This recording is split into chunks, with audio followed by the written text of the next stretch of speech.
So,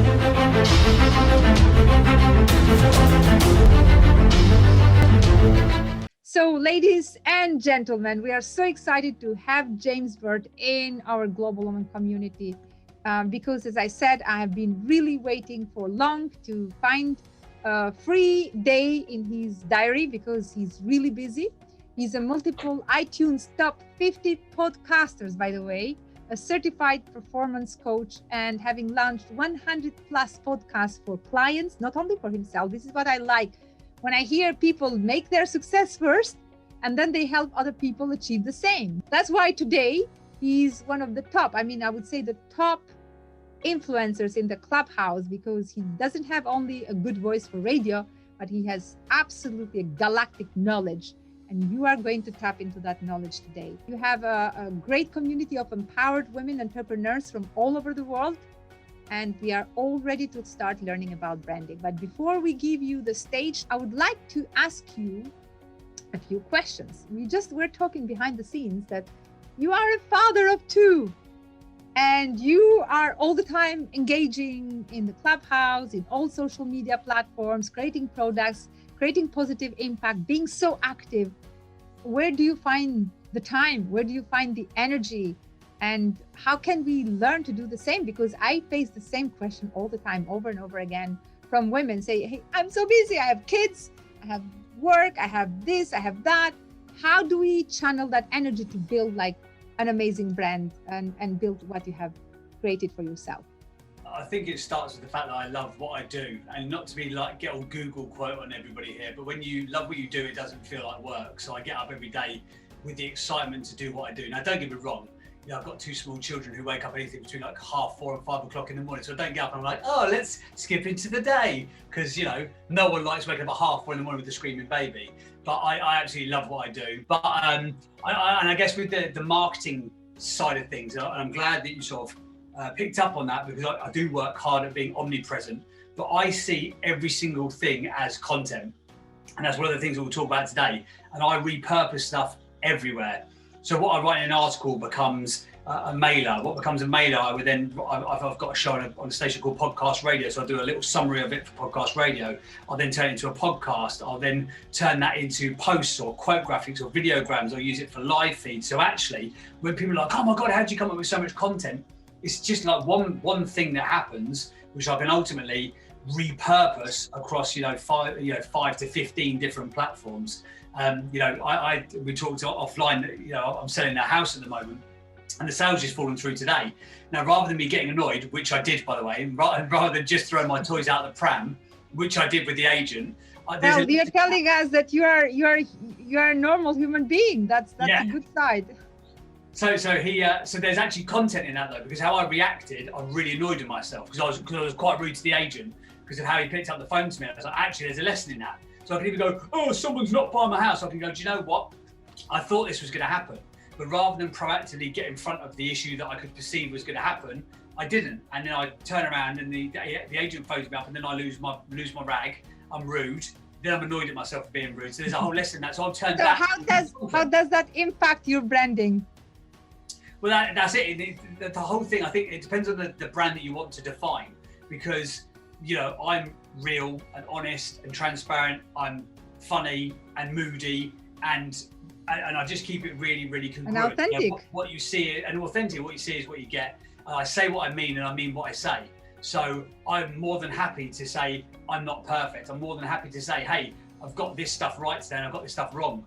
I've built, some quite successful, and, success is all relative, but I've built some quite successful businesses and brands, and I've learned some lessons along the way. And where I've got the most traction, where I always get the most traction, is when you're just being authentically real to you. And people could buy into that then. So, for example, people see, I live in a nice house. I'm married to my best friend. She's, the love of my life. I've got 2 beautiful children. I've got nice stuff. I have a nice life. But equally, I think if I try to just always have that veneer of perfection, I don't think people buy into that. So the fact that you're losing a house sale or losing your rag or whatever it may be, I think that authenticity is so key. And tonight, one of the things that we will talk about is how you define the brand that you want to build. And it's got to be based on your genuine value. You're saying that it's very important that you be real, you be authentic, and you don't be afraid to show your your emotions, because we thought that only women express these emotions. Women are emotional. So are you saying that instead of hiding and suppressing only because we want to keep that good appearance in front of other people, still is part of our branding? So is it better if we express our feelings and emotions and then we just embrace what is happening in that particular moment? It completely depends on the brand that you want to build. So for example, I noticed that someone had like a fashion brand. So for example, a fashion brand wouldn't come out and go, oh my God, we've had a nightmare with our suppliers. The stock's gone sideways and the shipping, the landing tax is twice what we thought it was going to be and our profit margins are being squeezed. You wouldn't put that out. So it depends on the brand that you're trying to build. But my brand is built on truth, honesty, transparency, congruency, and having a laugh. If it's not okay, fun, and how would you define the brand? What is a brand? Because different people define it in different ways, and people think that the brand is just a logo, a color. So you're saying the brand is you, and brand is much more than that, yeah? Yeah, we're going to cover this off. This is actually, I'm going to reveal what a brand is in the keynote presentation. So I can't tell you now, but I will. Okay. Your brand is your reputation. And that's the whole thing about brand. I've worked with Nando's, Nissan, BMW, Nintendo, Xbox, Stella Artois, the Diageo Group, Uncle Ben's Rice, Mars, some of the biggest brands on the planet. I've also helped a lot of small scale independent SMEs and sole traders, coaches, mentors, experts to go from a standing start to their sort of version of success. And it depends on the way that you build a brand is the same whether it's the world's biggest brand or the world's smallest brand, because it's based on your reputation, what you want that reputation to stand for. Where is the difference between the personal brand and building a brand? So it depends on what you're building a brand for. One of the day one of coaching school is almost what they call outcome thinking. So as much time as you can be at effect rather than at cause, so you are driving forward to the outcomes of your life, the more beneficial somebody's life will be fundamentally. And the same with your brand and your business. What is the outcome that you're creating? The thing is, again, I mentioned it, your brand is your reputation. It's much faster to build a personal brand because it's your personal reputation. It's much more difficult and much more long-term to build a business brand, but you can use your personal brand to accelerate your business brand. So for example, I run a podcast agency. You mentioned in the intro, we've done 139 podcast launches, I think it is, as of last week. Got another 2 going out next week. And we've got an amazing reputation within the marketplace, but people really don't come to work with the Ultimate Podcast Group. They come to work with me because of my reputation. But I use my credibility and I lend it to that brand so that eventually Ultimate Podcast Group does become the powerful brand that people come to. Because I'd love to have people coming to work with Ultimate Podcast Group, but they don't. They're searching for me and my name, which is why they come to me. So I need to use my credibility, leverage it and lend it effectively to my business brand. And then eventually I can step away from that business and it's a saleable asset, because if the business is solely built around you, then you're never going to be able to significantly scale and then exit that business, because you're always going to be the key man or the key woman within that enterprise.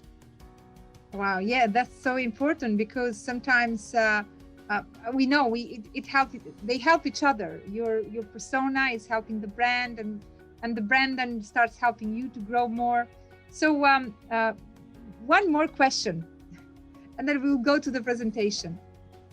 What it takes to build a personal brand, in terms of, apart from putting your authority, your credibility, do people need to take some actions, like to do, like, I don't know, to get more visibility, or to publish a book, or, I mean, apart from being you and being authentic, what else people need to know? Let's say they are beginners, they want to build a brand, but they don't know where to start. What would be something, because this 10 minutes presentation, Q&A that we're doing together, I want to release for more people who probably want to come deep into your presentation. Yeah, so the first thing actually starts before you do anything. It starts with understanding what reputation you're trying to create and why. Now, I'm not talking about, what's your why? As in, like, I want to make loads of money so I can give back to, an orphanage in Africa. That I'm not talking about that kind of why. But what's the, let's break it down and make it a bit more tactical. What's the point? What's the point in you building a brand? What's the point in you actually doing it? Until you understand that, then there's no point moving any further forwards. Because, if you run 1,000,000 miles an hour in the wrong direction, all you've done is end up 1,000,000 miles away from where you need to be. So fundamental, before you start doing anything, You need to understand what you're trying to be. People want to, be, do, and have more, but they get it the wrong way around. They're like, oh, no, just do more, just do more, just do more. I see it all the time. I coach a lot of people on getting their brand right. And I had someone, I did a presentation on Friday, and this woman came on, and she's like, well, I'm doing this, I'm doing that, I'm doing paid for, I'm doing blah, blah, blah, I'm doing organic, I'm doing podcasts, I'm doing LinkedIn, blah, blah, blah, blah, blah, blah, blah, blah, blah. I just let her talk and talk and talk and talk. She's getting more and more wound up as she's talking. I was like, she went, it's not converting, no one resonates with the message, nobody gets it. I think the information's too high level for people. I'm already overwhelmed just listening this. Exactly that. And I said to her, do you know what the fundamental problem is? You're saying the wrong thing to the wrong audience. And she went, what do you mean? I said, you're talking tactics and tools. You're focusing on the input, what you're doing for people, not the output, what's in it for them. I said, you're completely missing the point. You're saying about me. This is what I do, this is what I do, this is what I do. I said, I've gone through your feed. I can't see one post that's about the outcome you deliver for people. Spin it on its head.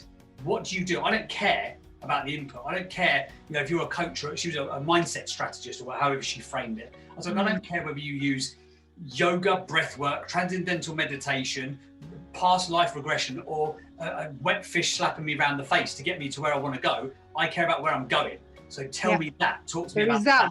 So but understand why you're building this brand, and everything else falls into it after that. They say often that, you've got to focus on message, market, media.